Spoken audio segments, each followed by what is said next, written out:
उपराष्ट्रपति के बारे में पढ़ा रहे थे ना। चलिए राष्ट्रपति से एक बार पूरा रिवीजन करते हैं। आर्टिकल नंबर 52 से, क्योंकि भाग 5 की शुरुआत 52 से ही होती है। 52, 53, 54, 55, 56, 57, 58, 59, 60, 61, 62, 63, 64, 65, 66, 67, 68, 69, यहाँ तक पढ़ाए हैं ना। चलो 70 भी कर देते हैं, 70 पढ़ाएंगे। आर्टिकल नंबर 52 में बोला गया राष्ट्रपति का पद। राष्ट्रपति का पद और राष्ट्रपति के पद की तुलना की गई है ब्रिटेन के सम्राट से। 53 में है कार्यपालिका की शक्ति। कार्यपालिका की शक्ति राष्ट्रपति में निहित होगी। नाम मात्र की शक्ति राष्ट्रपति के पास होती है, बाकी वास्तविक शक्ति प्रधानमंत्री के पास होती है। 54 में आपको 4 चीजें देखनी है। राष्ट्रपति के निर्वाचन में कौन कौन भाग लेगा? लोकसभा, राज्यसभा, विधानसभा और दिल्ली और पांडिचेरी हर जगह के निर्वाचित सदस्य। 55 में क्या है? कोटा। और कोटा का मतलब क्या होता है? राष्ट्रपति के निर्वाचन की विधि मतलब रीति, और इसे लिया गया है आयरलैंड से। आगे देखिए 56, 5 से 6 नहीं हो सकता। क्या 5 होता है, 6 नहीं हो सकता। और 5, 7 में देखो दोबारा पुनर्निर्वाचन, इससे कहेंगे पुनर्निर्वाचन। 58 में है योग्यता। तो राष्ट्रपति के लिए योग्यता कितनी वर्ष की है? मतलब अधिकतम के बाद न्यूनतम कितनी पूरा कर लिया हो? 35 वर्ष। 35 वर्ष की आयु पूरा किया हो। और 59 में है दशा, कंडीशन, सर्टेन। 60 से शपथ। राष्ट्रपति को शपथ कौन दिलाता है? सुप्रीम कोर्ट के मुख्य न्यायाधीश। 61 में है महाभियोग, इम्पीचमेंट। महाभियोग की प्रक्रिया किस देश से ली गई है? यूएसए से ली गई है। राष्ट्रपति के ऊपर महाभियोग किस सदन से प्रारंभ किया जाता है? किसी भी सदन से। उसके बाद 62 में क्या है? पद रिक्ति। 5 स्थितियों में राष्ट्रपति का पद रिक्त हो सकता है। इसके बाद यहाँ से राष्ट्रपति का जो लाइन से क्रम होता है वो समाप्त हो जाता है। इसके बाद उपराष्ट्रपति। यहाँ पर है उपराष्ट्रपति का पद। और उपराष्ट्रपति का पद किस देश से लिया गया है? अमेरिका से लिया गया है। 64 में बोला गया है सभापति। उपराष्ट्रपति जो खाली बैठे रहते हैं यही होंगे राज्यसभा के सभापति या पदेन सभापति। उसके बाद 65 कार्यवाहक राष्ट्रपति। राष्ट्रपति की अनुपस्थिति में उपराष्ट्रपति कार्यवाहक राष्ट्रपति के रूप में कार्य करेंगे। अच्छा बताइए आप लोग, उपराष्ट्रपति को वेतन किस नाते दिया जाता है? पदेन सभा, क्योंकि वो वही काम नहीं करते रहते हैं। उपराष्ट्रपति तो एक नाम मात्र का पद होता है, जब राष्ट्रपति नहीं रहेंगे तो वो जाएंगे। और 66 में क्या है? निर्वाचन। बताइए उपराष्ट्रपति के निर्वाचन में कौन कौन भाग लेता है? लोकसभा और राज्यसभा सभी सदस्य। उपराष्ट्रपति के निर्वाचन में संसद के सभी सदस्य, बस इतना याद कर लो।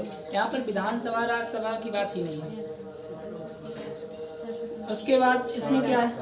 67 में है कार्यकाल। देखो राष्ट्रपति उपराष्ट्रपति मतलब जो राज्यसभा के सदस्य होते हैं उनका कार्यकाल 6 वर्ष का होता है ना, लेकिन जो सभापति होता है उसका कार्यकाल 6 का नहीं होता, उसका 5 का होगा। तो ना 6 का होगा ना 7 का होगा, ठीक है, 5 का होगा। कितने का होगा? 5 का। ना 6 का होगा ना 7 का होगा। कार्यकाल कितना होगा? 5 वर्ष का, 5 वर्ष। उसके बाद 68 चुनाव। इनका चुनाव मतलब कहने का मतलब है पद रिक्ति से संबंधित। जैसे मान लीजिए उपराष्ट्रपति अपने पद पर नहीं है तो कितने समय के भीतर इनका चुनाव करा देना चाहिए?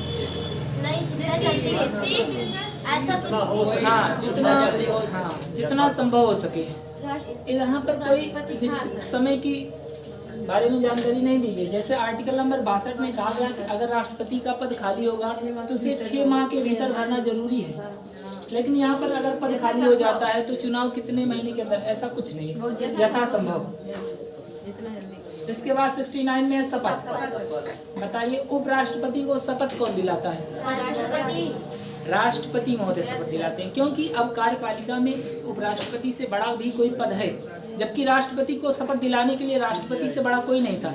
इसलिए हम लोग कहाँ पर गए? न्यायपालिका में। और न्यायपालिका में सबसे बड़ा होता है CJI, मुख्य मतलब CJI, chief justice of India.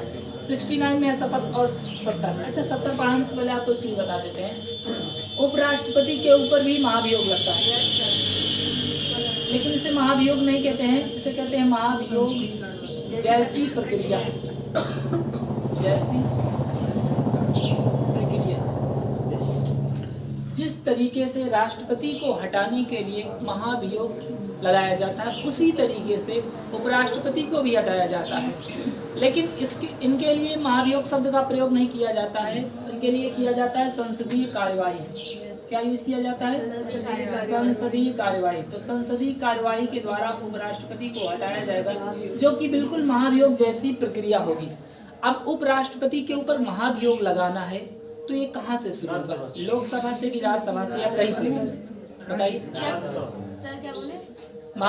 अगर उपराष्ट्रपति के ऊपर महाभियोग लगाना है तो ये चीज कहाँ से शुरू होगी?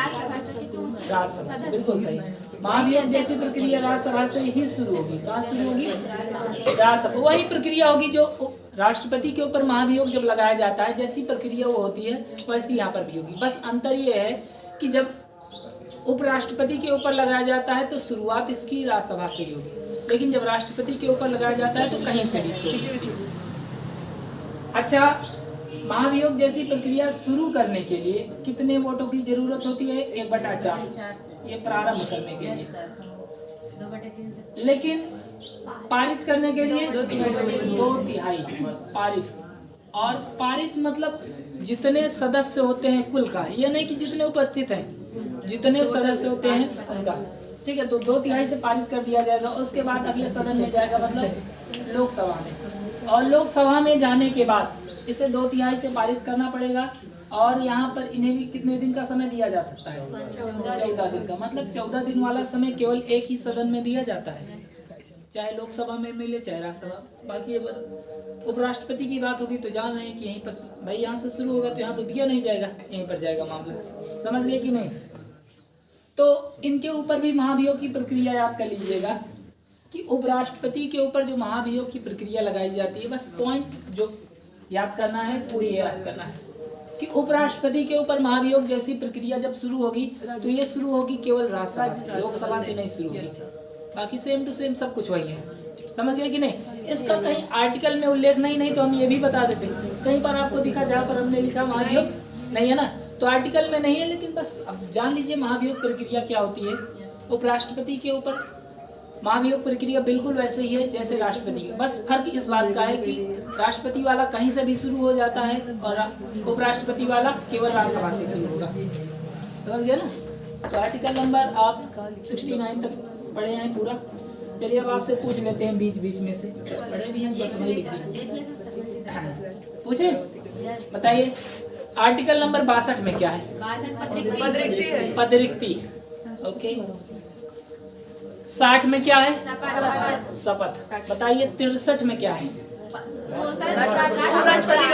उपराष्ट्रपति का पद। 69 में क्या है? शपथ।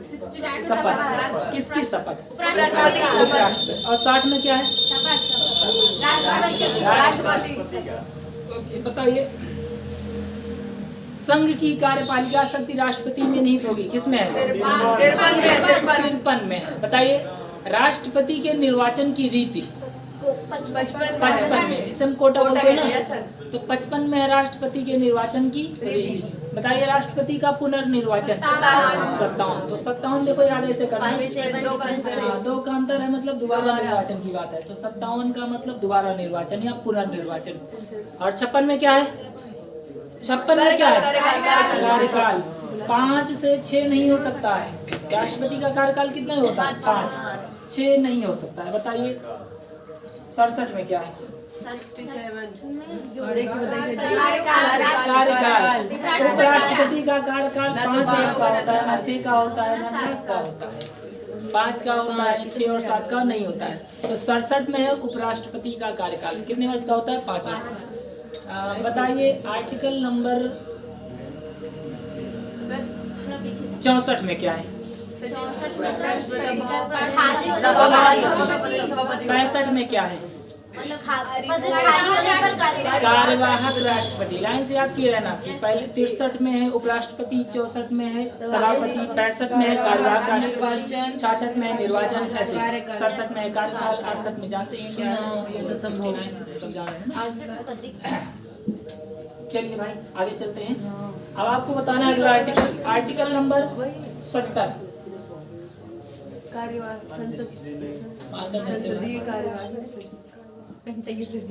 आर्टिकल नंबर 70 में बोला गया है कि कोई अन्य परिस्थितियां जिसका उल्लेख आर्टिकल नंबर 62 में नहीं किया गया है, उस स्थिति में भी उपराष्ट्रपति कार्यवाहक राष्ट्रपति के रूप में काम करेगा। आर्टिकल नंबर 62 में 5 तरीके से राष्ट्रपति की पदरिक्ति बताया गया था ना। अगर उन अन्य स्थिति मतलब उन 5 को छोड़कर किसी और तरीके से होता है, जैसे राष्ट्रपति विदेश भाई चला जाए मान लीजिए, तो इसका तो उल्लेख आर्टिकल नंबर 62 में किया नहीं गया था भाई। वहां पर केवल 5 चीजों का उल्लेख किया गया था। इस बात का उल्लेख नहीं किया गया था कि राष्ट्रपति अगर विदेश दौरे पर हो तो क्या होगा। तो राष्ट्रपति जब विदेश दौरे पर होगा तो उस समय भी कौन काम करेगा? उपराष्ट्रपति कार्यवाहक राष्ट्रपति के रूप में काम करेगा। लेकिन अन्य स्थितियों में, यहाँ पर लिखना पड़ेगा, अन्य स्थितियों में भी उपराष्ट्रपति कार्यवाहक राष्ट्रपति के रूप में काम करेगा। कार्यवाहक राष्ट्रपति के रूप में काम करेगा। ठीक है। अब अन्य स्थितियां का मतलब समझ रहे हैं, जिनका उल्लेख आर्टिकल नंबर 62 में किया गया उनको छोड़कर, मतलब जिनका उल्लेख किया गया उनको छोड़ करके। तो आर्टिकल नंबर 70 में यही बोला गया कि अन्य स्थितियां जब राष्ट्रपति अपने पद पर नहीं हो तो उस समय भी उपराष्ट्रपति कार्यवाहक राष्ट्रपति के रूप में काम करेगा। आपको ये जानना जरूरी है कि आर्टिकल नंबर 62 में 5 चीजों का उल्लेख किया गया था कि 5 तरीके से राष्ट्रपति का पद खाली हो सकता है। लेकिन किसी और तरीके से अगर खाली होगा तब भी कार्यवाहक राष्ट्रपति के रूप में उपराष्ट्रपति ही काम करेगा। और इसका उल्लेख किसमें है? आर्टिकल नंबर 70 में। अब मान लो राष्ट्रपति की सड़ुआइन की शादी पड़ जाए, अब इसका उल्लेख तो आर्टिकल नंबर 62 में नहीं किया गया था कि राष्ट्रपति की सड़ुआइन की शादी होगी तब भी है ना। मान लीजिए उनके यहाँ कोई प्रोग्राम हो जाए या उनको भी घूमने उड़ने का मन हो, मान लो बर्थडे सेलिब्रेट कर रहे हैं, कुछ कर रहे हैं, हालांकि देख रहे थे कल आप लोगों ने देखा क्रिकेट में विराट कोहली ने अपने बर्थडे को स्पेशल कैसे बनाया, एक सेंचुरी बढ़िया लगाया। और ओडीआई में वो क्रिकेट के भगवान मतलब सचिन तेंदुलकर के बराबर हो गए। तो बहुत ही बेहतरीन मौका रहा है ना। नहीं ठीक है, फिलहाल सेंचुरी बना। देखो सफलता की एक लंबी प्रक्रिया होती है। अगर सोचो उस दिन की तरह फिर भी आप सोचते चलो छक्का मार दें, जैसे वहाँ पर एक बार और था ना 92 में शायद 98 रन बनाया था, 2 रन बकाया था तो आउट हो गए। तो इससे बढ़िया धीरे धीरे मार के हैंडल पूरा करो। सेंचुरी बनने से मतलब होता है ना, चाहे जैसे बनाओ। तो सेंचुरी बनाया उन्होंने, बर्थडे को स्पेशल बना दिया। ये मार कर नहीं चला, रुको तो देखिए आर्टिकल नंबर 70 में बोला गया है अन्य स्थितियों में अगर आर्टिकल नंबर 62 को छोड़ करके किसी अन्य स्थितियों में भी राष्ट्रपति का पद खाली होता है तो उस समय भी उपराष्ट्रपति कार्यवाहक राष्ट्रपति के रूप में काम करेंगे। ठीक है। उसके बाद आर्टिकल नंबर 71 में बोला है कार्यपालिका की शक्ति का विस्तार। कार्यपालिका की शक्ति का विस्तार। अब ये क्या है भाई, आप जानते हैं कि राष्ट्रपति को सलाह देने के लिए एक मंत्री परिषद होता है और मंत्री परिषद में कई प्रकार के मंत्री होते हैं। तो मान लीजिए कोई मंत्री, भाई मंत्रालय की हमारे देश में कमी हो, ठीक है, और ऐसी स्थिति में देश का संचालन सही से नहीं हो रहा है। अगर राष्ट्रपति चाहते हैं कि नहीं हम कोई नया विभाग बना दें जो और अच्छे से काम करे, तो राष्ट्रपति चाहें तो एक नया विभाग बना सकते हैं अच्छे से संचालन कराने के लिए। तो अगर वो शक्ति का विस्तार करना चाहते हैं तो कर सकते हैं कि नहीं। कार्यपालिका मतलब काम करने वाले। अगर कार्यपालिका की शक्ति का विस्तार करना है देश में, मान लो भाई कोई काम सही से नहीं हो पा रहा है, एक नया मंत्रालय बनाना है, तो नया मंत्रालय बनाना है तो राष्ट्रपति बना सकते हैं कि नहीं। इस बेस पर कि हम कार्यपालिका की शक्ति का विस्तार करना चाहते हैं। जैसे मान लीजिए भाई, जितने एम्प्लॉय होंगे उतना बेहतर ढंग से काम होगा। तो अगर राष्ट्रपति चाहते हैं कि कार्यपालिका का विस्तार हो जाए तो एक नया मंत्रालय बना सकते हैं, एक नए मंत्री की नियुक्ति कर सकते हैं, मतलब कुछ भी नया कर सकते हैं। कौन कर सकता है? राष्ट्रपति। कहने का मतलब है कि अगर शक्ति का विस्तार करना है तो कौन करेंगे? राष्ट्रपति। बाकी आपको ये बात पता है कि राष्ट्रपति भी प्रधानमंत्री की सहायता से ही करते हैं, समझ गए ना। तो आर्टिकल नंबर 71 में बोला है कार्यपालिका की शक्ति का विस्तार। कार्यपालिका की शक्ति का विस्तार कौन करता है? राष्ट्रपति। और ये विस्तार इसलिए किया जाता है ताकि देश बेहतर ढंग से चल सके। भाई कम मंत्रालय होगा, अलग अलग जगह जाएंगे, सही से काम नहीं हो पाएगा। ज्यादा मंत्रालय बना दो, कई मंत्री नियुक्त कर दो। अब जैसे हमारे देश में बेरोजगारी है, अब बेरोजगारी इसको कम करने का एक तरीका बहुत आसान है। जैसे सरकारी नौकरी में कम से कम 30-32 हजार रुपया सैलरी मिलती है, कोई ऐसी नौकरी निकालो जिसमें 30-32 हजार नहीं, मात्र 20 हजार रुपया मिले, केवल 20 हजार रुपया मिले। और उसकी क्वालिफिकेशन जो थोड़ा कम ही रखो। देखो कितने लोग ज्वाइन कर लेंगे कि नहीं? कहेंगे क्या जरूरी है 30-32 हजार ही कमाए, 20 हजार भी कमा सकते हैं। 10 ही हजार की अगर नौकरी निकलवा दिया जाए तो देखो कितने लोग करेंगे कि नहीं। तो अगर कार्यपालिका का विस्तार करना चाहते हैं राष्ट्रपति तो कर सकते हैं। ये बात बोली है आर्टिकल नंबर 71 में, समझ गए कि नहीं। तो देश को बेहतर ढंग से चलाने के लिए, और भी बेहतर ढंग से चलाने के लिए अगर राष्ट्रपति कार्यपालिका की शक्ति का विस्तार करना चाहते हैं तो कर सकते हैं। और इसका उल्लेख किया गया आर्टिकल नंबर 71 में। 70 में बोला है अन्य स्थितियों, ठीक है। इसके बाद आपने पढ़ा हुआ है आर्टिकल नंबर 72। आर्टिकल नंबर 72 आपने पढ़ा हुआ है। 72 में क्या बताइए? राष्ट्रपति की क्षमादान शक्ति। और जब मैं आपको आर्टिकल नंबर 53 पढ़ाया था, राष्ट्रपति की शक्ति 10 प्रकार की शक्ति पढ़ाया था ना, तो उसमें मैंने आपको राष्ट्रपति की क्षमादान शक्ति भी पढ़ा दिया था ना, कि राष्ट्रपति के पास क्षमादान शक्ति होती है। राष्ट्रपति किसी भी व्यक्ति को क्षमा कर सकते हैं। अगर कोर्ट ने उसे सजा दे दी है तो राष्ट्रपति किसी भी प्रकार की सजा को माफ कर सकते हैं आर्टिकल 72 के तहत। इसमें क्या है? राष्ट्रपति की क्षमादान शक्ति, राष्ट्रपति की क्षमादान शक्ति। राष्ट्रपति किसी भी सजा को माफ कर सकते हैं, किसी भी प्रकार की सजा को माफ कर सकते हैं, किसी भी प्रकार की सजा को माफ कर सकते हैं। और मैंने बताया था कि ये कई प्रकार की होती है ना, 5 प्रकार की। कौन कौन सी? क्षमा, लघुकरण, प्रतिहार, प्रविलंबन और विराम। लेकिन इतना नहीं पूछता है आपसे फिलहाल, बस ये पूछेगा कि राष्ट्रपति की क्षमादान शक्ति किस आर्टिकल में है। आर्टिकल नंबर 72 में राष्ट्रपति किसी भी प्रकार की सजा को माफ कर सकता है, यहाँ तक मार्शल लॉ की भी सजा माफ कर सकता है। क्योंकि आपको जब हम मूल अधिकार पढ़ा रहे थे तो आर्टिकल नंबर 34 में बताया गया था मार्शल लॉ, सैन्य कानून। सेना का अलग ही कानून होता है। अगर सेना के कोर्ट द्वारा भी किसी को सजा दे दी गई, किसी सैनिक को, तो उसकी सजा भी राष्ट्रपति महोदय माफ कर सकते हैं। समझ गए कि नहीं? तो राष्ट्रपति के पास क्षमादान की शक्ति है, जो कि बहुत ही पावरफुल शक्ति है। तो 5 प्रकार की होती है। क्षमा का मतलब होता है पूरी तरह क्षमा कर देना। और लघुकरण मतलब प्रकृति बदलना। लघुकरण का मतलब प्रकृति बदलना, ठीक है। और प्रतिहार का मतलब है कम करना, होना चाहिए। लघुकरण का मतलब कम करना, ठीक है। तो क्षमा मतलब पूरी तरह क्षमा कर देना, लघुकरण मतलब नेचर बदल देना, प्रकृति बदल देना, प्रतिहार मतलब कम कर देना, और प्रविलंबन मतलब अस्थायी समय के लिए रोक लगा देना। मान लो कोई बीमार है तो उसको बीमारी के समय में सजा नहीं दी जाएगी। हमारे यहाँ व्यवस्था ये है कि जीते जागते एकदम सजा दी जाएगी, ताकि आपको सजा का भी एहसास हो। अब कोई मर गया, उसको जाके मारोगे तो उसको थोड़ी ना दर्द होगा। और विराम का मतलब होता है रोक लगाना। जैसे विराम का मतलब यहाँ पर बीमारी से और अस्थायी, ठीक है। अब मान लीजिए, जैसे देखो अगर किसी व्यक्ति को सजा दी जाती है ना, तो सजा देने से पहले उसकी अंतिम इच्छा पूछी जाती है, ये तो आप जानते होंगे। तो ऐसा नहीं कि बस ये फिल्मों में है, ये रियल में होता है। अगर किसी को सजा दी जाती है ना, तो उससे उसकी अंतिम इच्छा पूछी जाती है कि बताओ तुम्हारी अंतिम इच्छा क्या है। तो अपनी अंतिम इच्छा बताता है, अंतिम इच्छा बताता है, अंतिम इच्छा पूरी की जाती है, उसके बाद उसे सजा दी जाती है।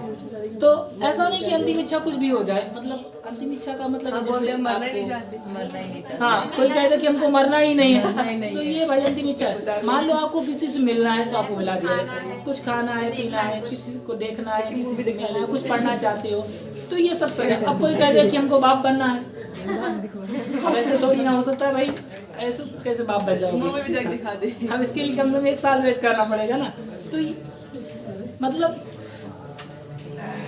अगर किसी की फांसी से पहले उसकी इच्छा पूरी की जाती है, तो ऐसी इच्छा हो सकती है जो छोटी मोटी इच्छा हो, जो पूरी कह दो कि हम राष्ट्रपति बनना चाहते हैं मरने से पहले, अब राष्ट्रपति बन जाओगे, मान लो फिर आर्टिकल 72 का प्रयोग करोगे, कहोगे हम अपनी सजाएं माफ करते हैं, हो गया, गड़बड़ हो जाएगा ना। तो सजा क्या कह रही हो? बिल्कुल, और क्या, राष्ट्रपति अपनी सजा माफ कर सकता है। आर्टिकल नंबर 14 जब पढ़ा रहे थे तो मैंने बताया था कि कानून की नज़र में सब लोग समान हैं, लेकिन 2 लोग समान नहीं है, राष्ट्रपति और राज्यपाल, क्योंकि राष्ट्रपति के पास क्षमादान शक्ति होती है। अब सोचो, राष्ट्रपति को न्यायालय सजा देती है, तो राष्ट्रपति कहेगा आर्टिकल 72 के तहत हम अपनी सारी सजाएं माफ कर सकते हैं, अब माफ कर देगा, तो सुप्रीम कोर्ट की हो गई घोर बेइज्जती, हो जाएगी कि नहीं। इसीलिए राष्ट्रपति जब तक अपने पद पर रहता है तब तक उसे न्यायालय का मुंह नहीं देखना पड़ता है, समझ गए ना। तो आर्टिकल 72 में क्या है? क्षमादान, ये सब पढ़ाए हुए हैं। तो राष्ट्रपति किसी भी प्रकार, अच्छा बताओ, इसी के साथ आप ये भी बता दीजिए, राज्यपाल की क्षमादान शक्तियाँ किसमें है? आर्टिकल नंबर 161 में, किसमें है? 161 में राज्यपाल की शक्तियाँ। आप बताओ राज्यपाल कौन कौन सी सजाएं नहीं माफ कर सकता है? फांसी की और सैन्य कानून, ठीक है। ये 2 प्रकार की सजाओं को राज्यपाल माफ नहीं कर सकते, बाकी राष्ट्रपति तो हर प्रकार की सजा को माफ कर देते हैं। तो समझ गए ना 72। इसके बाद आप समझिए 72 में है राष्ट्रपति की क्षमादान शक्तियाँ। इसके बाद आप 73 छोड़ो, जाने दो, 74 पढ़ते हैं सीधा। 74 में क्या है? यहीं से शुरू होता है मंत्री परिषद। 74, 75, 73। काम का नहीं तो क्या करेंगे? सर जी का आपने लिखा अच्छा लगा, फिर भी ऐसे लाइन से लिखे थे। 73 में बोला गया है कि अगर राष्ट्रपति से संबंधित कोई, मतलब अगर विस्तार करना है, यहाँ पर भी विस्तार की बात की गई है।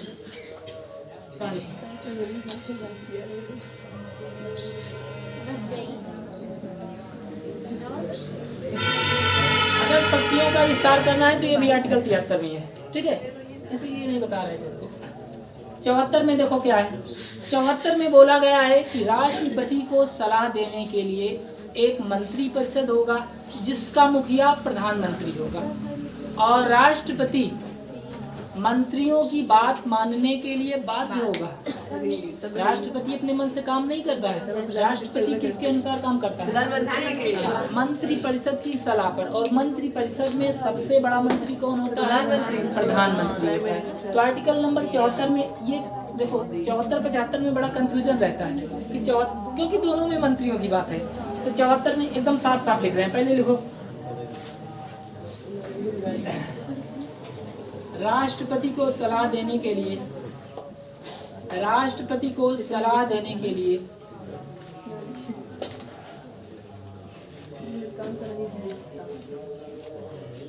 राष्ट्रपति को सलाह देने के लिए एक मंत्री परिषद होगा, एक मंत्री परिषद होगा जिसका मुखिया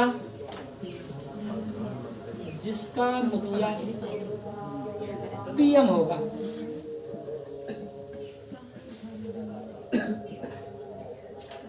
आर्टिकल नंबर 74 में कहा गया है कि राष्ट्रपति को सलाह देने के लिए एक मंत्री परिषद होगा जिसका मुखिया पीएम होगा, और राष्ट्रपति मंत्रिपरिषद की बात मानने के लिए बाध्य होगा। इसीलिए आर्टिकल जो 53 था उसमें कहा गया था कि राष्ट्रपति अपनी शक्ति का प्रयोग स्वयं नहीं करेगा बल्कि मंत्रिपरिषद की सलाह पर करेगा।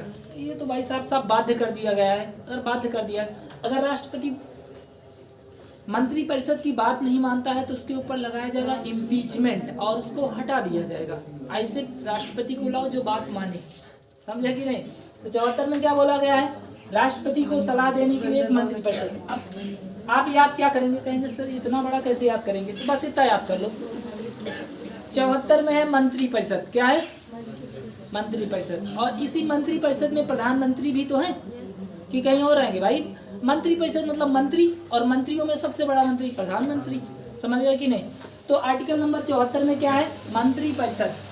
74 में क्या है, मंत्रिपरिषद। लेकिन पूरा अगर आपको बताना है तो क्या बताएंगे, राष्ट्रपति को सलाह देने के लिए एक मंत्रिपरिषद होगा जिसका मुखिया पीएम होगा, और राष्ट्रपति मंत्रिपरिषद की बात को मानने के लिए बाध्य होंगे। ठीक है।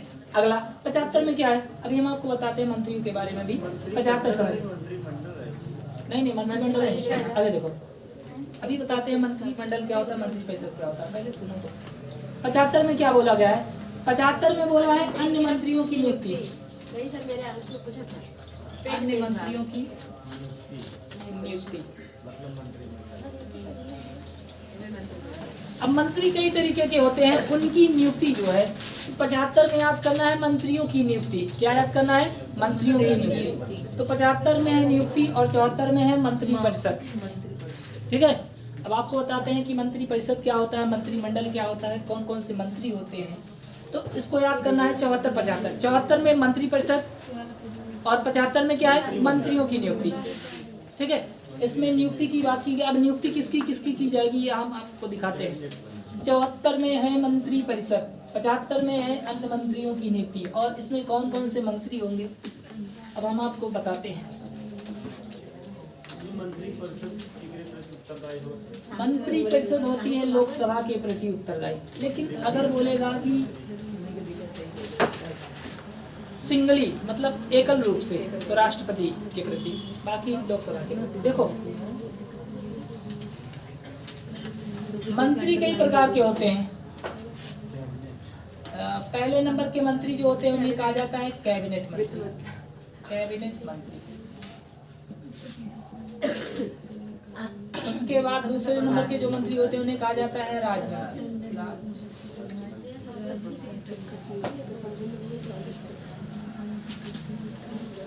पहले नंबर के मंत्री कैबिनेट मंत्री, दूसरे नंबर के मंत्री राज्य मंत्री, और तीसरे नंबर के उपमंत्री।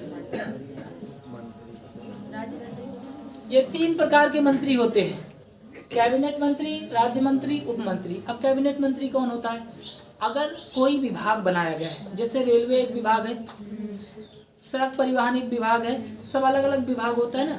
तो जो किसी विभाग का सबसे बड़ा मंत्री होता है, जो हर प्रकार के फैसले लेने के लिए स्वतंत्र है, जो मतलब मंत्रियों में सबसे बड़ा मंत्री, जितने भी मंत्री रहेंगे उस विभाग में, उन मंत्रियों में जो सबसे बड़ा मंत्री होगा वो होगा कैबिनेट मंत्री। तो कह सकते हैं किसी विभाग का जो सर्वे सर्वा होता है वो होता है कैबिनेट मंत्री।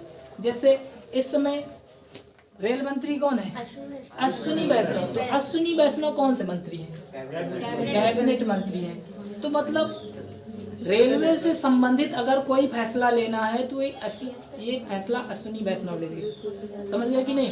तो जो अपने विभाग का सर्वे सर्वा होता है, जो हर प्रकार के फैसले ले सकता है, वो होता है क्या, कैबिनेट मंत्री। तो जो हर प्रकार, जो सबसे बड़ा मंत्री या जो विभाग का प्रमुख होता है, विभाग का प्रमुख, जो विभाग का प्रमुख होगा वो क्या होगा, कैबिनेट मंत्री। और देखो जो हर प्रकार के फैसले ले सकता है, हर प्रकार के फैसले ले सकता है, हर प्रकार का फैसला, कोई भी फैसला लेना होगा तो ये कौन लेगा, कैबिनेट मंत्री लेगा। कहने का मतलब अपने विभाग का सर्वे सर्वा होता है, विभाग का क्या होता है, सर्वे सर्वा, होल एंड सोल। ठीक है। तो कैबिनेट मंत्री हम किसे कहेंगे, जो विभाग का सबसे प्रमुख मंत्री होता है। क्योंकि ऐसा नहीं कि एक विभाग में एक मंत्री आ गए बाकी सारा काम हो रहा है भाई, एक विभाग चलाने के लिए एक ही मंत्री थोड़ी जरूरी है, उसके नीचे भी तो काम मंत्री होंगे कि नहीं। तो जो उस विभाग का सबसे प्रमुख मंत्री होगा वो होगा कैबिनेट मंत्री। और ये मंत्री क्या कर सकता है, हर प्रकार के फैसले ले सकता है। मान लीजिए अश्विनी वैष्णव के मन में आया कि ये जो रेल लाइन बनाई गई ये गड़बड़ है, ऐसी रेल लाइन नहीं, अब 3 पटरी वाली रेल लाइन बिछाई जाएगी, 3-3। अब उनका मन है वो फैसला लेने और बताएंगे कि इसका फायदा क्या होगा, बेनिफिट बताएंगे तभी ना होगा। सब कुछ एकदम तैयार कर लेंगे और वो बदलवा सकते हैं पूरा, क्योंकि वो फैसला लेने के लिए स्वतंत्र होते हैं। लेकिन अगर कोई छोटा मोटा मंत्री सोचे कि हमें 4 लाइन वाली बिछवा दें तो वो नहीं करवा सकता है। समझ गए कि नहीं। तो किसी भी प्रकार के फैसले कौन लेगा, कैबिनेट मंत्री लेगा। विभाग का सर्वेसर्वा कौन होगा, कैबिनेट मंत्री होगा। समझ गए कि नहीं। अब राज्य मंत्री कौन होता है, राज्य मंत्री वो होता है जो कैबिनेट मंत्री की सहायता करे, हेल्पर, सहायता, असिस्ट करने वाला। समझ गए कि नहीं। तो जो कैबिनेट मंत्री की सहायता करेगा वो होगा राज्य मंत्री। अब राज्य मंत्री का मतलब ये बिल्कुल नहीं कि राज्य का मंत्री, नहीं तो नाम में लग रहा है कि राज्य मंत्री, राज्य का मंत्री होगा। ये राज्य मंत्री नहीं है कि उत्तर प्रदेश का एक राज्य मंत्री होगा, मध्य प्रदेश का राज्य मंत्री होगा, ऐसा नहीं है। राज्य मंत्री एक पद है मंत्रियों का, ये मत सोचिएगा कि राज्य का, ये केंद्र सरकार के सब है। समझ गए ना। ऐसे राज्य सरकार जब आपको भाग 6 पढ़ाएंगे ना तो उसमें भी यही आएगा, कैबिनेट मंत्री, राज्य मंत्री, उप मंत्री, राज्य में भी आएगा। तो राज्य मंत्री का मतलब बिल्कुल भी राज्य से नहीं है, सब के सब कहाँ के हैं, केंद्र के हैं। तो राज्य मंत्री का काम क्या होता है, कैबिनेट मंत्री को असिस्ट करना, इनकी सहायता करना। भाई एक मंत्री के ऊपर मतलब एक ही आदमी के ऊपर सारा बोझ लाद दिया जाएगा तो गड़बड़ हो जाएगा ना। अब जैसे केवल हम ही पढ़ाना शुरू कर दें, सब हम ही पढ़ाने लगे तो 2-4 घंटे बाद बेहोश नहीं हो जाएंगे भाई, ऐसे बोलते रहेंगे। सर मैराथन कैसे चलती होगी, ऑनलाइन मैराथन कैसे चलती है? ऑनलाइन मैराथन अपना रखे रहते हैं, ऑनलाइन पढ़ाना रहता है। तो हम भी जब घर पे पढ़ाते थे ऑनलाइन तो सारा सामग्री बगल में रहता था, पढ़ा रहे हैं, थोड़ा इधर गए, खा के पानी तुरंत पी के आगे, हाँ तो कहाँ पहुँचे थे कौन देख रहा है ना। और ऑनलाइन पढ़ाना बल्कि आसान भी होता है। ऑनलाइन जब पढ़ा रहे हैं तो आप सामने किताब भी रख सकते हो, कौन देख रहा है। जब मैं ऑनलाइन पढ़ाता था पहले शुरू में ही तो किताब उताब एकदम रख के रहता था, पूरा ब्यौरा बनाता था, ये बताना है, कुछ भूल ना जाए, एकदम माइंड में सेटअप रहता था। एक पॉइंट ऐसे पूरा नहीं लिखता था कि बस एक तरफ से लिख दो, नहीं तो पढ़ने ऐसे पॉइंट नंबर 1 क्या बताना है, कैबिनेट तो कैब लिखती है, ठीक, दूसरा राज्य रा लिखती है, ऐसा शॉर्टकट में ऐसे लिखे रहते थे 10 पॉइंट कि ये 10 का 10 पॉइंट हमें बताना है। तो ऑनलाइन पढ़ाना आसान होता है। और मैराथन तो चल रहा है भाई, उधर खा भी पी लिए, ऐसा भी कर लिए। यहाँ पर अभी खा लेंगे तो आप लोग भी कहें अरे सर जी है ना, ठीक रहता है। राज्य मंत्री समझ गए, जो कैबिनेट मंत्री की सहायता करते हैं वो होते हैं राज्य मंत्री। अब ऐसा नहीं है कि 2 मंत्री मिलकर ही काम करेंगे। बताओ 2 मंत्री एक रेलवे विभाग को संभाल लेंगे, नहीं संभाल सकते ना। तो इनकी सहायता के लिए जो होते हैं वो होते हैं उप मंत्री। जैसे सुनिएगा आप लोग एक्स का मतलब क्या होता है, उप, क्या होता है उप। कल मैं एक मूवी देख रहा था, उसमें एक व्यक्ति IAS बन गया था तो बड़े सभ्य तरीके से बोला कि सर ये इनकी उप प्रेमिका है, और अंग्रेजी में लिखा था एक्स गर्लफ्रेंड। तो एक्स का मतलब क्या होता है, उप। समझ गए कि नहीं, मतलब जो छूट गया, छोटा हो गया, अब बेकार हो गया। वैसे भी एक्स की कोई वैल्यू नहीं होती है, मैथ पढ़े होंगे आप तो जानते होंगे। सो जो वो एक्स होता है और ये एक्स होता है, एक्स और एक्सपायर होता है, एक्स होता है, एक्सपायर होता है, ये एक्सपायर हो गया है। उप मंत्री का मतलब जो राज्य मंत्री की सहायता करे। तो मंत्री की कैटेगरी कितनी होती है, 3, कैबिनेट मंत्री, राज्य मंत्री, उप मंत्री। अब यहाँ पर एक मंत्री और भी होता है जो मतलब आपात स्थिति, आपात का मतलब है कि जब कैबिनेट मंत्री अपने पद पर नहीं रहते हैं तब बनाया जाता है। इसे कहा जाता है राज्य मंत्री स्वतंत्र प्रभार, राज्य मंत्री स्वतंत्र प्रभार। ये अब ये एक मतलब कंडीशनल पद है। कंडीशनल पद का मतलब ये है कि मान लीजिए कैबिनेट मंत्री अपने पद पर आसीन नहीं है तो ऐसी स्थिति में जो राज्य मंत्री होगा उसी को बना दिया जाता है, उसी में से किसी को बना दिया जाता है कैबिनेट मंत्री। लेकिन वो कैबिनेट मंत्री क्या हमेशा के लिए कैबिनेट मंत्री बन जाएगा, नहीं बन जाएगा ना।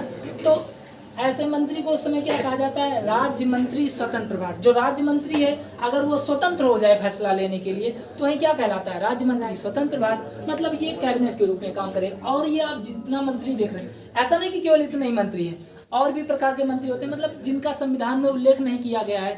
अतिरिक्त प्रभार होता है और किचन कैबिनेट होता है, बहुत सारा मंत्री पद होता है, लेकिन स्पेशली इन्हीं 4-5 की व्याख्या की गई संविधान में। तो जितने भी मंत्री होते हैं सब मंत्रियों को मिला करके जो बनता है उसे कहा जाता है मंत्री परिषद। क्या कहा जाता है? मंत्री परिषद। मंत्री परिषद में वो हर प्रकार का मंत्री शामिल होगा, जो नाम मात्र का भी मंत्री, इत्तु सा मंत्री होगा वो भी कहा जाएगा मंत्री परिषद। तो क्या चीज नहीं, सचिव कहाँ इसमें आएंगे? मंत्री परिषद में सचिव कैसे आएंगे? इनकी सहायता करने के लिए होते हैं सचिव, असिस्ट करने के लिए। सचिव तो होंगे कार्यपालिका में ना, कार्यपालिका के मेंबर होते हैं सचिव। तो जितने भी प्रकार के मंत्री होते हैं सभी मंत्रियों को क्या कहा जाता है? मंत्री परिषद। अब आप पूछ रहे थे मंत्रिमंडल ना, तो देखो मंत्री परिषद और मंत्रिमंडल में क्या अंतर होता है? मंत्रिमंडल, तो मंत्रिमंडल क्या होता है? मंत्रियों में ऐसा मंत्री जो सबसे पावरफुल मंत्री है। बताओ इन सब में सबसे पावरफुल मंत्री कौन है? कैबिनेट मंत्री। तो ऐसा मंत्री जो पावरफुल मंत्री है उनके ग्रुप को कहा जाता है कैबिनेट। क्या कहा? मतलब ये मंत्रिमंडल कहा जाता है। कैबिनेट मंत्री जो होते हैं ये कहलाते हैं मंत्रिमंडल। समझ गया कि नहीं? तो ऐसा मंत्री जो अपने फैसले ले सकता है उसे कहा जाता है मंत्रिमंडल का सदस्य। मंत्रिमंडल का मतलब जो व्हाइट वाला रसगुल्ला खा रहा है, व्हाइट वाला रसगुल्ला का मतलब अपने पद का सर्वे सर्वा है, हर प्रकार के फैसले ले सकता है, सबसे पावरफुल है, वो है मंत्रिमंडल का सदस्य। मंत्री परिषद का भी है, ऐसा नहीं कि मंत्री परिषद का नहीं, मंत्रिमंडल का है। लेकिन जो मंत्री है, कहीं से भी मंत्री है, वो है मंत्री परिषद। तो अगर आप देखें तो मंत्रिमंडल छोटा होता है। क्यों? क्योंकि इसमें केवल कैबिनेट मंत्री आते हैं। कौन से आते हैं? कैबिनेट मंत्री। और हाँ, ये आप जानते हैं कि मंत्रिमंडल का आकार केवल मंत्री परिषद का आकार, मंत्रिमंडल नहीं, मंत्री परिषद का आकार होता है। 91वां संविधान संशोधन द्वारा बताया गया था।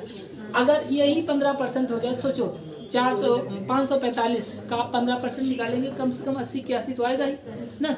तो 81 कैबिनेट मंत्री थोड़ी ना होते हैं। आप लोग अगर मंत्री याद किए होंगे तो 10, 12, 15 इतना, इससे ज्यादा मंत्री थोड़ी होते हैं। तो मंत्रिमंडल 15% नहीं होता है, मंत्री परिषद होता है। कौन होता है?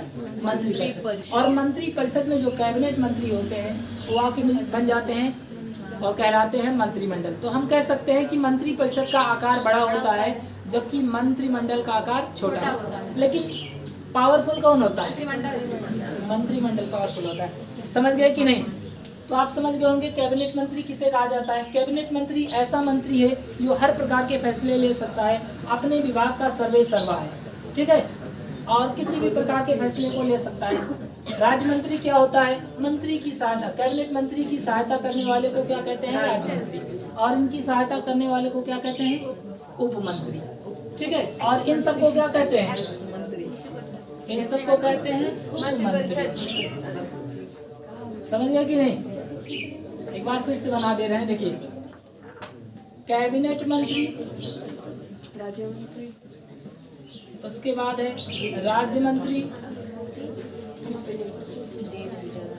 उप मंत्री, और जरूरत पड़ने पर राज्य मंत्री स्वतंत्र प्रभार, राज्य मंत्री स्वतंत्र प्रभार।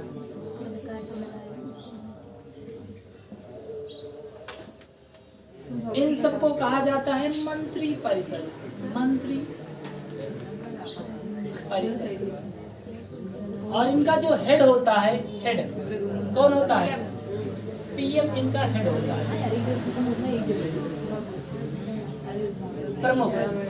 सभी मंत्रियों में सबसे प्रमुख मंत्री पीएम, प्रधानमंत्री। और मंत्रिमंडल किसे कहते हैं? कैबिनेट मंत्री का जो समूह होता है इसे कहा जाता है मंत्रिमंडल। देखो, कोई भी मंत्री बन सकता है, आप भी बन सकते हैं, कोई भी मंत्री बन सकता है, लेकिन मंत्री बनने के बाद उसे लोकसभा या राज्यसभा में सदस्यता लेनी पड़ेगी 6 महीने के अंदर। समझ गए ना? तो कोई भी अगर मंत्री चाहे तो मंत्री बन सकता है। अब बताइए आप लोग, प्रधानमंत्री कहाँ से कोई बन सकता है? लोकसभा से कि राज्यसभा से? लोकसभा से भी बन सकता है प्रधानमंत्री और संसद के किसी भी राज्यसभा से भी बन सकता है प्रधानमंत्री। ठीक है, प्रधानमंत्री बनने के लिए न्यूनतम आयु 25 वर्ष। कोई भी व्यक्ति मंत्री बन सकता है, कोई भी व्यक्ति मंत्री बन सकता है, चाहे वो संसद का सदस्य हो या ना हो। जरूरी नहीं कि आप सांसद हैं तभी मंत्री बनेंगे, आप पहले मंत्री बन जाइए उसके बाद सांसद बनिए, समझे ना। जैसे जरूरी नहीं कि पहले आप दूल्हा बने, पहले आप बाप बन जाए मन करे तो, फिर आपको लेकिन शादी करनी पड़ेगी, है ना, नहीं तो फिर गड़बड़ हो जाएगा। तो यहाँ पर ऐसी बात बोली गई है कि अगर आप मंत्री बन जाते हैं बिना संसद का सदस्य हुए तो आपको शादी करनी पड़ेगी। शादी करने का मतलब समझ रहे हैं, आपको संसद के किसी न किसी सदन की सदस्यता ग्रहण करनी पड़ेगी, और अगर ऐसा नहीं किए तो आपको एक्सपायर कर दिया जाएगा। और ऐसे भी होगा शादी वाला भी मैटर, अगर आप शादी नहीं किए तो फिर जहाँ लोग आके भाई देंगे आपको, उनके घर वाले भी कर सकते हैं, कोई और कर सकता है ना। तो ये थोड़ा खतरनाक मामला हो जाएगा, समझ गया ना। आर्टिकल 74, 75 सब समझ गए होंगे। 76 से कल बताएंगे, एक बार फिर से जल्दी से क्विक रिवीजन कर देते हैं। देखो आर्टिकल नंबर 63 में बोला गया है उपराष्ट्रपति का पद, और इसे लिया गया कहाँ से? यूएसए से। 64 में सभापति, बताइए सभापति का वेतन कितना होता है?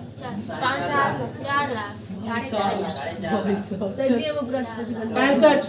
एक साल में कार्यवाहक बताओ ऐसे कितने उपराष्ट्रपति हैं जो कार्यवाहक राष्ट्रपति के रूप में काम करते हैं? कौन कौन? बीबी गिरी और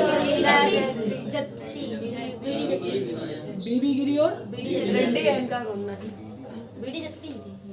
बीडी जत्ती, जब फखरुद्दीन मरे थे तब। ओके, कार्यवाहक। और सुप्रीम कोर्ट का कौन सा न्यायाधीश था जिसने कार्यवाहक? 64, 65, 66 में क्या है बताइए? इनके निर्वाचन में कौन कौन? लोकसभा, राज्यसभा। अगर एक ही बार में कहना चाहे तो हम कह सकते हैं संसद के सभी सदस्य, yes sir. Elected and nominated both. आगे कार्यकाल ना 6 होगा ना 7 होगा, क्या होगा? 5 होगा कार्यकाल। और 68 में क्या है? मतलब इनकी जो पदोन्नति है उसको यथासंभव फिल कराया जाए। और 69 में है शपथ कौन दिलाता है? राष्ट्रपति। और उसके बाद 70 अन्य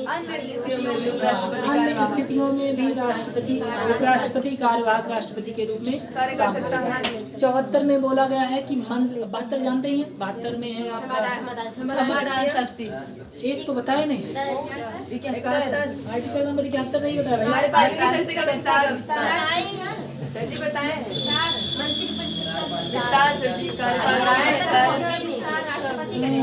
सब मिस हो गया सब।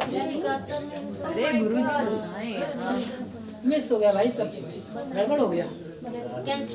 आर्टिकल नंबर 71 में बोला गया है कि राष्ट्रपति और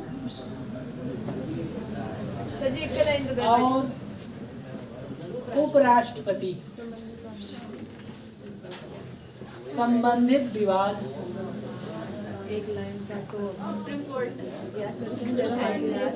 सीधा सुप्रीम कोर्ट में जाएगा, सीधा। ये गड़बड़ हो। और इसका जो लिखा है वो है 73 में तभी विस्तार उसमें लिखाई भी थे ना शायद। हाँ सर, ये मिस हो गया था थोड़ा, बना लीजिए भाई। आर्टिकल नंबर 71 में है कि राष्ट्रपति और उपराष्ट्रपति संबंधित विवाद सीधा सुप्रीम कोर्ट में जाएगा। आर्टिकल नंबर 71 में है राष्ट्रपति और उपराष्ट्रपति संबंधित विवाद सीधा सुप्रीम कोर्ट में जाएगा। ऐसे मान लीजिए आप लोग आपस में झगड़ा कर ले, छोटा मोटा झगड़ा, तो ये आप हमसे भी बता सकते हैं। लेकिन बहुत खतरनाक वाली मार कर लें तो ये सीधा मैनेजर साहब के पास जाएगा। तो ऐसा ही देखो, राष्ट्रपति उपराष्ट्रपति छोटे मोटे पद तो है नहीं, सबसे बड़ा पद और उससे छोटा पद ये है। राष्ट्रपति और उपराष्ट्रपति के चुनाव संबंधित या कोई भी विवाद उत्पन्न होता है तो इनके विवाद को सीधा कहाँ ले जाया जाएगा? सुप्रीम कोर्ट, क्योंकि ये लोग खुद भी अपने अपने सुप्रीम है, तो इनका मामला कहाँ जाएगा? सुप्रीम कोर्ट में जाएगा। समझ गए कि नहीं? मान लीजिए राष्ट्रपति संबंधित चुनाव में कोई गड़बड़ी हो जाए कोई सरकारी कर्मचारी की सहायता करने। सरकारी कर्मचारी किसी भी कैंडिडेट की सहायता नहीं करता है, अदरवाइज उसका चुनाव जो है वो गड़बड़ मान लिया जाएगा। तो आर्टिकल 71 में बात बोली गई, इसको याद कर लेना भाई, ये बड़ा इंपॉर्टेंट आर्टिकल है। इंदिरा गांधी इसमें संशोधन कराना चाहती थी और काफ़ी हद तक कर भी दी थी, क्योंकि यही जो चीज़ है वो चेक करती है ना राष्ट्रपति और उपराष्ट्रपति से संबंधित मामले को। आर्टिकल नंबर 71, राष्ट्रपति और उपराष्ट्रपति से संबंधित विवाद कहाँ जाएगा? सुप्रीम कोर्ट में जाएगा। 72 नंबर में क्या है? राष्ट्रपति की क्षमादान शक्ति, क्षमादान। और इसी के साथ आपको तुरंत आर्टिकल 161 भी याद आना चाहिए। 161। इसके बाद 73 में ये कार्यपालिका की शक्ति का विस्तार, ठीक है, कार्यपालिका की शक्ति का विस्तार। 74 में है मंत्री परिषद, मतलब राष्ट्रपति को सलाह देने के लिए एक परिषद होगा जिसका मुखिया प्रधानमंत्री होगा और राष्ट्रपति मंत्री परिषद की बात को मानने के लिए इसके बाद 75 अन्य मंत्रियों की नियुक्ति। आपसे पूछा जाएगा, बताइए मंत्रियों की नियुक्ति किस आर्टिकल में है? 75 में है अन्य मंत्रियों की नियुक्ति। और इसी के साथ आपको याद रखना है कि कोई भी व्यक्ति मंत्री बन सकता है, इसको नोट करके कहीं पर लिख लेना।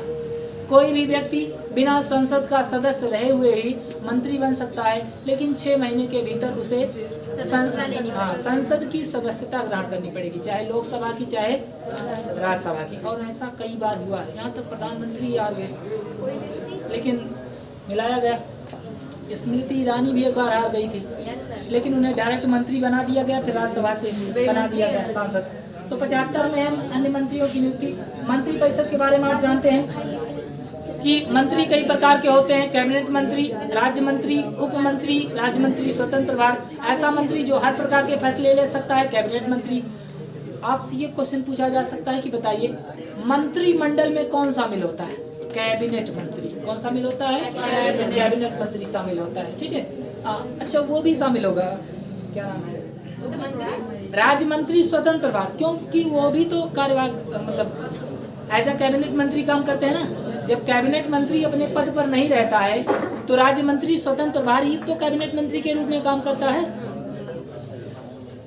इसके बाद आएगा आपका आर्टिकल नंबर 76 और यहाँ से शुरू है अटॉर्नी जनरल के बारे में। किसके बारे में? Attorney general. तो इसको हम याद करने का आपको तरीका बता दे रहे हैं आज।